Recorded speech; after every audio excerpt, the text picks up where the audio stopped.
Welcome to Choice Classic Radio, where we bring to you the greatest old-time radio shows. Like us on Facebook, subscribe to us on YouTube, and thank you for donating at choiceclassicradio.com.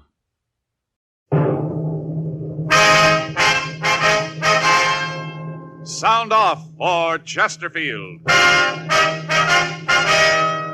Chesterfield, the only cigarette in America to give you premium quality in both regular and king size, brings you Dragnet.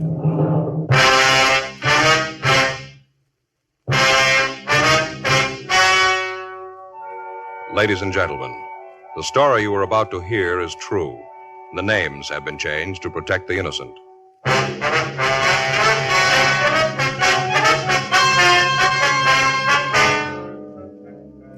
You're a detective sergeant. You're assigned to homicide detail.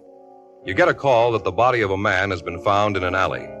He's been strangled with his own necktie. The body has been robbed. There's no lead to the killer. Your job, find him. Thousands are changing to Chesterfield, both regular and king size, because Chesterfield is the first and only cigarette to give you premium quality in both sizes. That means king-size Chesterfield contains tobaccos of better quality and higher price than any other king-size cigarette. It's the same fine tobacco as in regular Chesterfield, and there's enough to give you more than a 1/5 longer smoke. Yes, more than a 1/5 longer smoke from king-size Chesterfield. So remember, Chesterfield is the only cigarette to give you premium quality in both regular and king size. Buy 'em either way you like 'em. Premium quality Chesterfield, and much milder.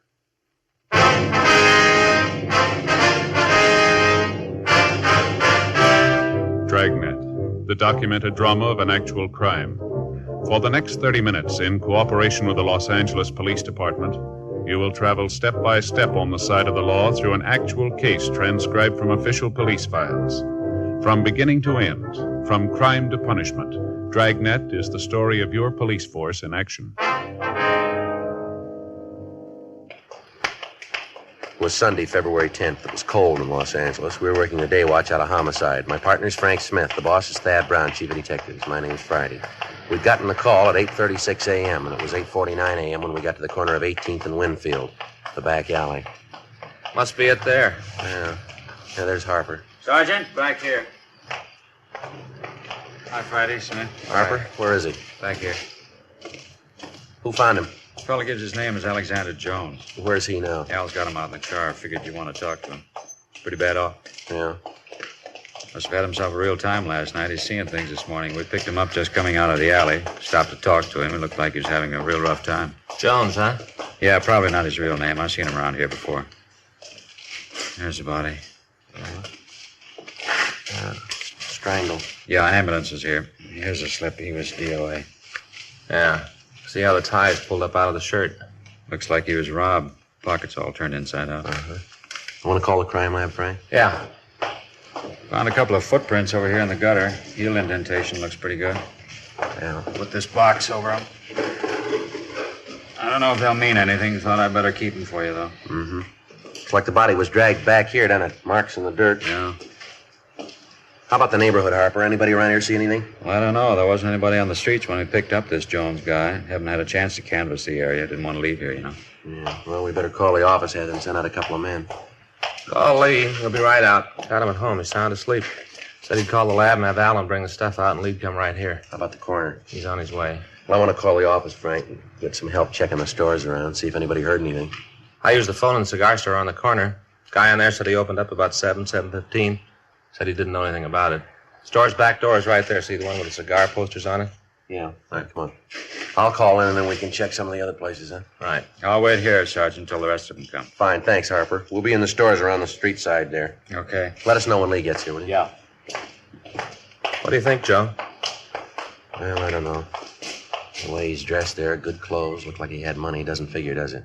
Yeah? What was he doing down here?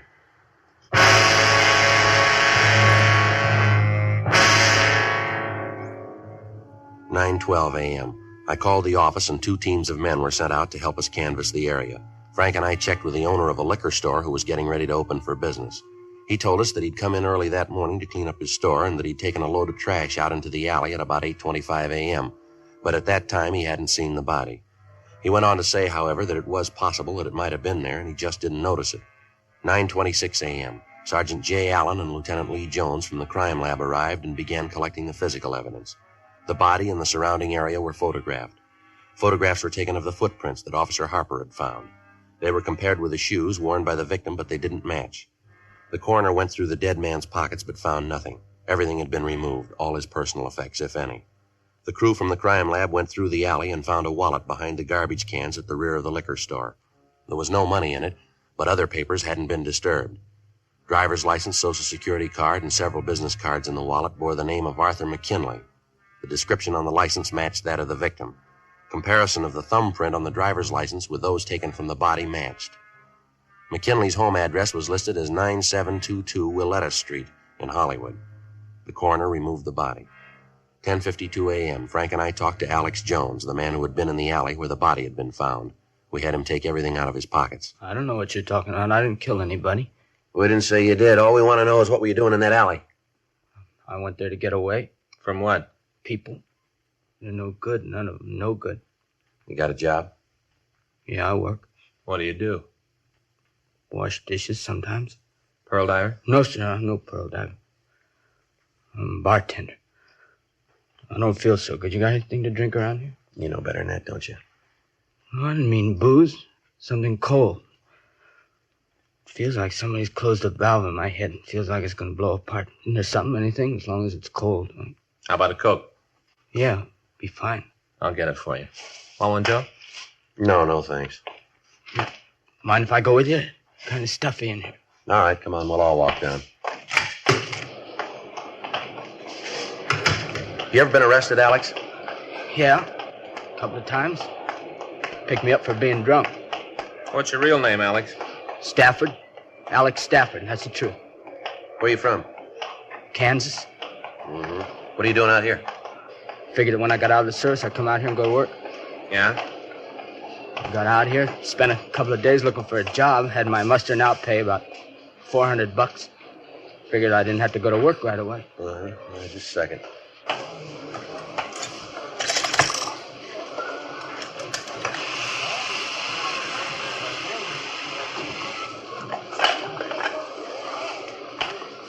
All right, here you go. Thanks. You want one, Frank? No, thanks. I want to check R&I and see if they finished the run on McKinley yet. Sure cold. Tastes good. Feel better. That's fine. All right, let's go. Frank, see you back at the interrogation room. Okay, Joe. Want to stop at the office, give the coroner's office a call? Yeah? Like I was telling you, I figured that I didn't have to come up with a job right away, so I started to see the town. You know, try to find a place to work where I could maybe do some good. What? Where I could do some good. Where the tips would be good, you know, nice people. Mm-hmm. Well, I went around to the bars, talked to the bartenders, checking around. Each of the places I'd have a drink, you know, just to be sociable. Yeah? It wasn't long before my dough was gone. I was flat broke, kicked out of my room. I can't blame the landlady. She carried me for a couple of months. Finally said I had to go. All right, go ahead. What'd you mean when you said that you were running away from people? I got a job yesterday, washing dishes in a restaurant down on Spring. I worked like a dog. When I left last night, they paid me. I guess the boss knew I didn't have any money, no place to sleep. Yeah. I started to find a bed. And then I got to thinking that a drink might make me sleep better. So I stopped at a bar and had a couple. I had a couple more. I guess I fell asleep.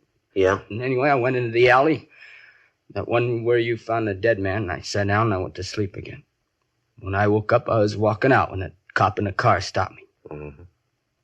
Look, I didn't know the man was in there. Honest, I didn't. Now, you gotta believe me, 'cause somebody's gotta believe me. I didn't know he was there. Anything? Not on McKinley. Found Alex record. Yeah. Like you said, a couple of drunk arrests, that's all. I told you. Didn't I tell you that? Huh? I got nothing to hide. I didn't even know the man was there. All right, take it easy. Anything from the coroner? Yeah, Joe, I called. Fixes the time of death at about 11:30 last night. Body hasn't been posted yet. All right. You prove where you were at 11:30 last night, can you, Alex? I don't know. I was someplace. Yeah, we know that, but where? Well, I got to think. 11:30. I was still working. I was washing dishes in the place over on Spring. You can prove that, can you? Yeah, sure. The boss, he'll tell you. He saw me. I didn't leave until 12. That's when I left the place. 12 o'clock, he'll tell you. 12 midnight. All right, Alex. Can I go now? Well, we got to put in a call first. Maybe it might be better if we held you over a little while. Why? I haven't done anything. Well, it's against the law to be drunk on the streets. You know that, Alex. Yeah, I guess I did. You're going to put me in jail, huh? No, we're going to have to book you. The judge will decide where you're going to go. Probably be the county work farm. Yeah. It was probably better that way. Give me a chance to get off the booze.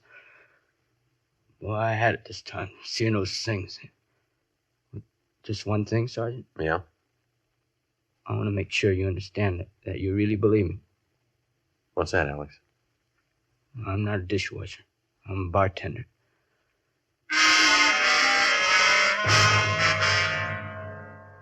"12:18 p.m. We had Alex Stafford booked at the main jail on a charge of violation of 4127 LAMC, drunk. We called the place where he'd been employed and found that he'd been telling the truth about the time he had left the restaurant on Spring Street. 1:36 p.m. We drove out to McKinley's home in Hollywood. It was a small stucco cottage set into the side of a hill. In front of the house, there was a boy's bicycle and a smaller child's wagon. Frank rang the bell and we waited. Yes? Miss McKinley? Yes, that's right. What do you want? Police officers, ma'am. We'd like to talk to you. It's about Arthur, isn't it? Isn't it? It might be better if we talked inside, Mrs. McKinley. All right. Come on in. You have to excuse the way the house looks. I haven't felt like cleaning it up. I've been so worried about Arthur. That's quite all right, ma'am.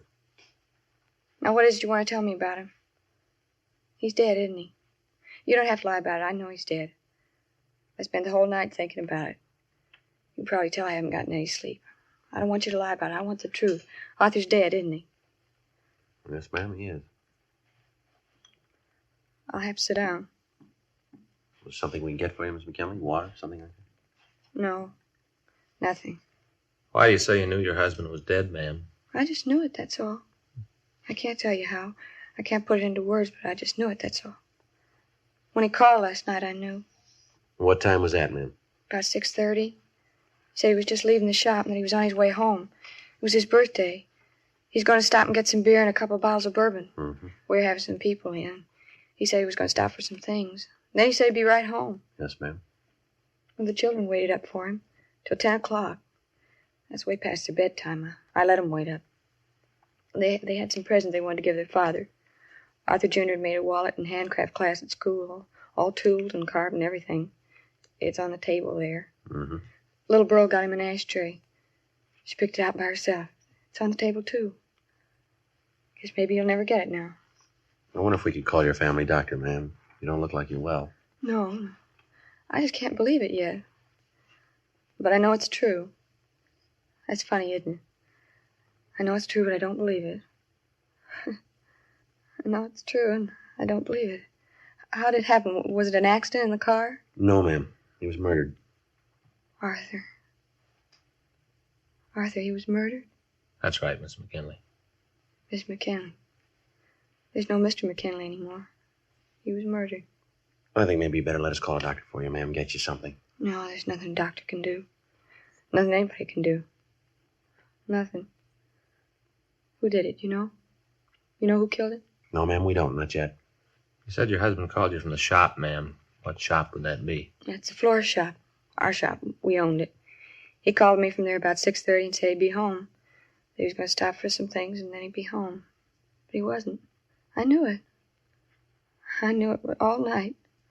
I thought of what I'd say, what I'd do, how I'd feel, but now none of it fits.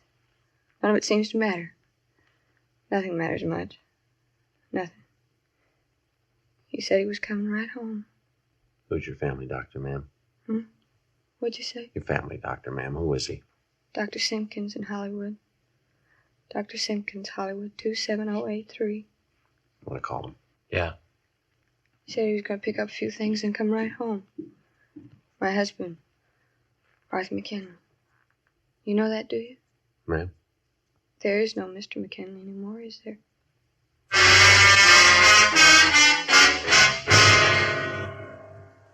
We called the McKinley family doctor. He arrived and gave Mrs. McKinley a sedative. Frank and I talked to her before it took effect. We asked her about her husband's friends, his business associates. She could give us no new leads. She told us that her husband usually brought the weekend receipts from the store home with him on Sunday nights so that he could make out the deposit slip for the bank. She said that he usually had about $300 to $400 on Sunday night. She gave us the name of the liquor store where he did business. 2:47 p.m., Frank and I drove out to the store. Gentlemen, what can I do for you? Mr. Kennedy? Good night. Police officer, Mr. Kennedy. I'd like to ask you a couple of questions. Sure, anything to help the police. Nothing that I've done, is it? No, sir. It's about Arthur McKinley. He get home last night? His wife called, seemed pretty upset. Nothing wrong, is it? Was Mr. McKinley in here last night, sir? Yeah, he was. Let's see, I guess it's about 6:45. Come in, got a case of beer, a couple of bottles of bourbon. Uh-huh. Was there anybody with him when he came in? No, there wasn't. Did he seem all right to you when he was here? What do you mean? Well, was he in good spirits? Did he act like anything was wrong? No, of course that don't mean anything. Sir? Well, even if there was anything wrong with Arthur, you'd never know it. Always laughing, always had a joke. He had a great one last night, real funny. Yeah? He told the one about the two musicians that were walking down the railroad track, and one of them said to the other, "Boy, this is the longest stairway I ever been down."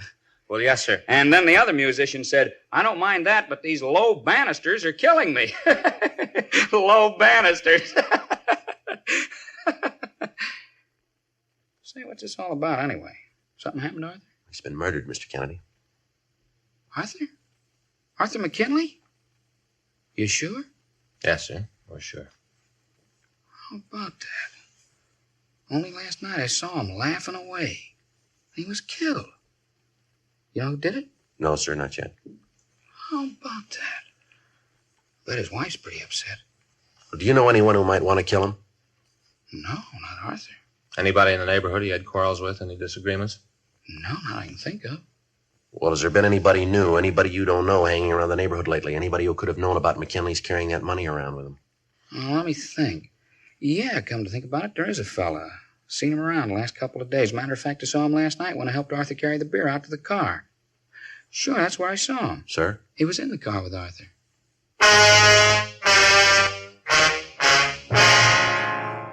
February 10th, 3:50 p.m. We continued to question John Kennedy. He told us that when Arthur McKinley had left the liquor store, he had carried a case of beer out to the car for him.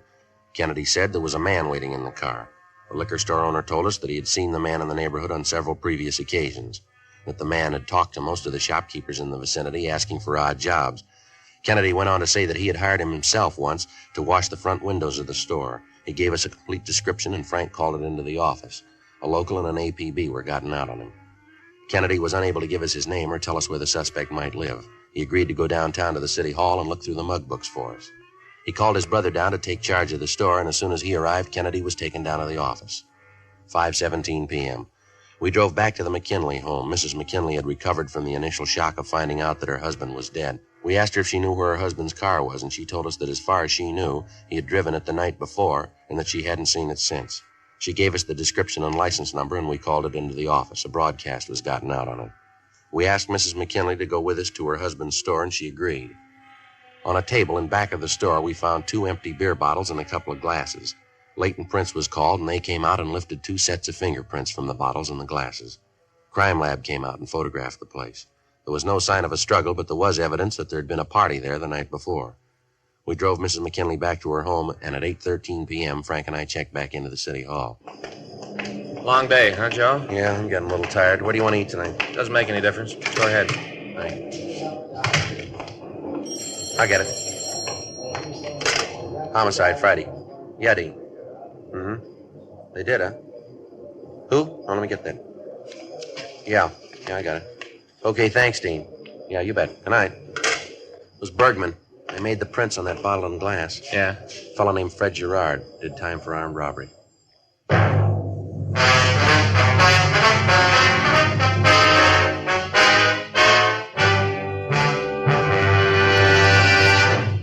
You are listening to Dragnet, the authentic story of your police force in action.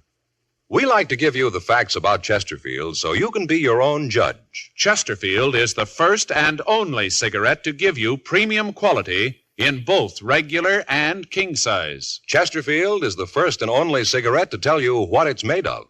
The world's best tobaccos, kept tasty and fresh by pure and costly moistening agents, the best that money can buy. And Chesterfield cigarette paper is of the highest purity. Now, Chesterfield is the first and only cigarette to present this scientific evidence on the effects of smoking. A medical specialist is making regular bi-monthly examinations of a group of people from various walks of life. 45% of this group have smoked Chesterfields for an average of 10 years. He reports that he observed no adverse effects on the nose, throat, and sinuses of the group from smoking Chesterfield. Either way you like them, regular or king size, you'll find premium quality Chesterfields much milder.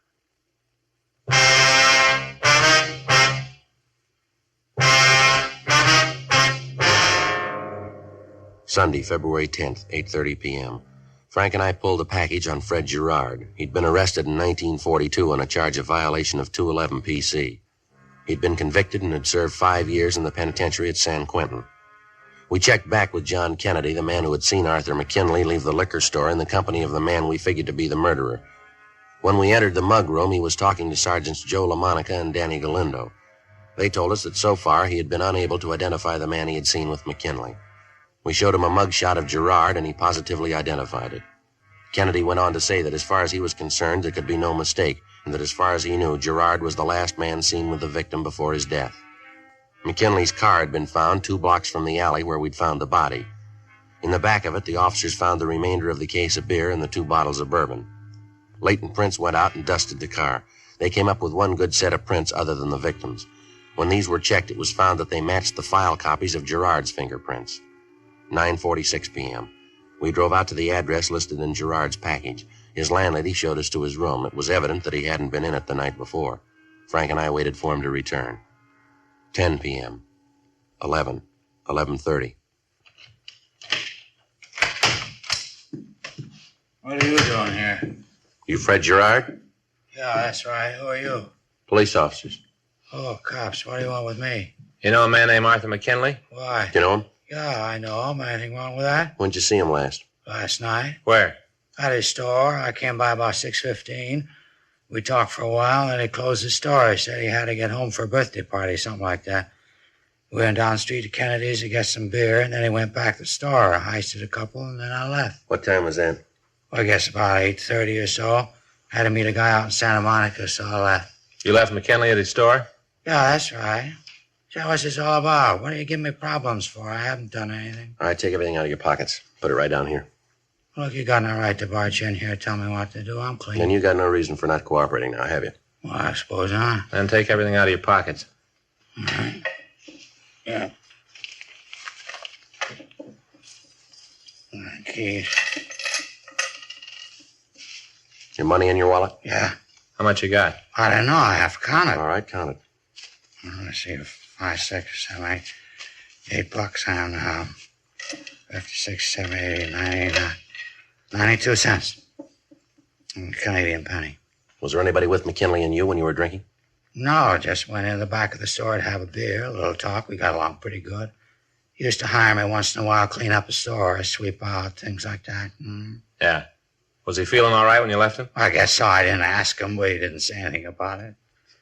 Just said he had to get home for a party, that his wife would be hacked if he was late. Like I said, I left at 9:15. You might ask Stu Bennett. He might be able to tell you something. Who's he? Owns a little grocery just down the street from McKinley. You say he might know about McKinley? Yeah, he was there when I left. I was walking out, and when Mr. McKinley opened the door, Bennett was walking by. He said he had some things he wanted to talk to McKinley about. Uh-huh. And when I left, Bennett went into the store. What's this all about, anyway? Something happened to McKinley? He's been murdered. Oh, no, kid. You're a nice guy. You figured I did it, huh? That's the way it looked. Yeah. Well, I did some time. I won't try to con you. You'll probably know all about it anyway. I wouldn't kill anybody, though. I'm going straight. I've been working every day since I got out. Mm-hmm. I'll tell you, though. Yeah? You might talk to Stu Bennett. He was with him when I left.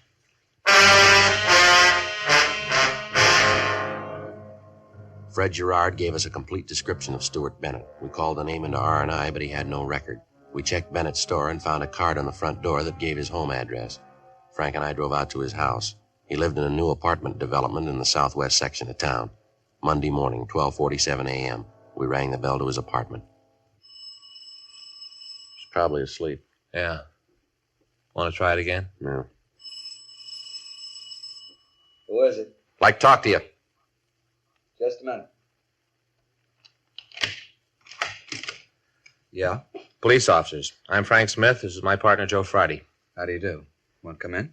Right. Well, what is it you wanted to talk to me about? You know a man named Arthur McKinley?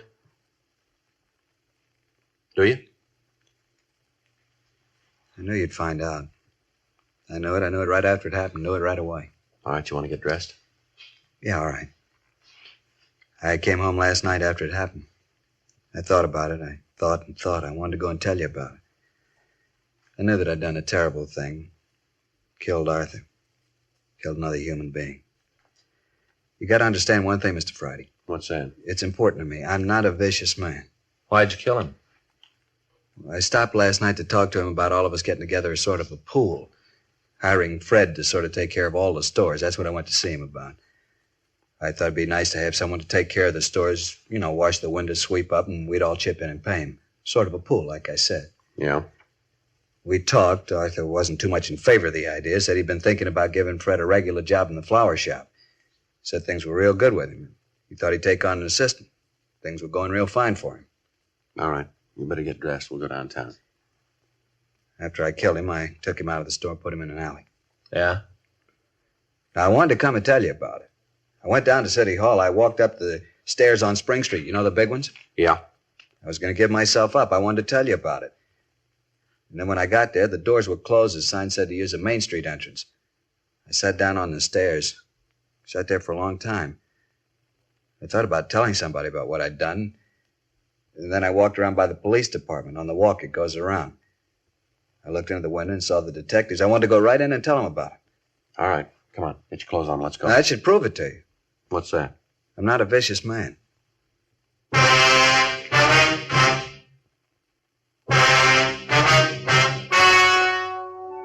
The story you have just heard was true.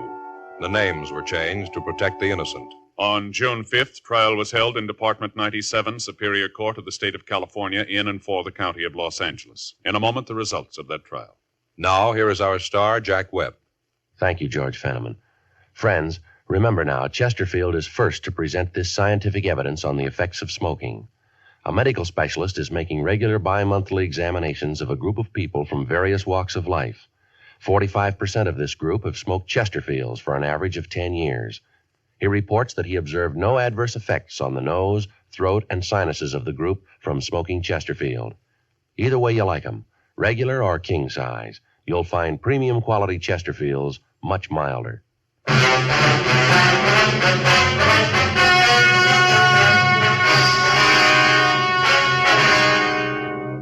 Stuart Carlisle Bennett was tried and found guilty of murder in the first degree. He is now serving his term in the state penitentiary, San Quentin, California. Murder in the first degree is punishable by death or by confinement in the state penitentiary for life. You have just heard Dragnet, a series of authentic cases from official files. Technical advice comes from the Office of Chief of Police W.H. Parker, Los Angeles Police Department. Technical advisors, Captain Jack Donahoe, Sergeant Marty Wynn, Sergeant Vance Brasher. Heard tonight were Ben Alexander, Eddie Firestone, Carolyn Jones, Herb Bygren. Script by John Robinson. Music by Walter Schumann. Hal Gibney speaking. Sound off for Chesterfields. Either way you like them, regular or king size, you'll find premium quality Chesterfields much milder. Chesterfield has brought you Dragnet, transcribed from Los Angeles.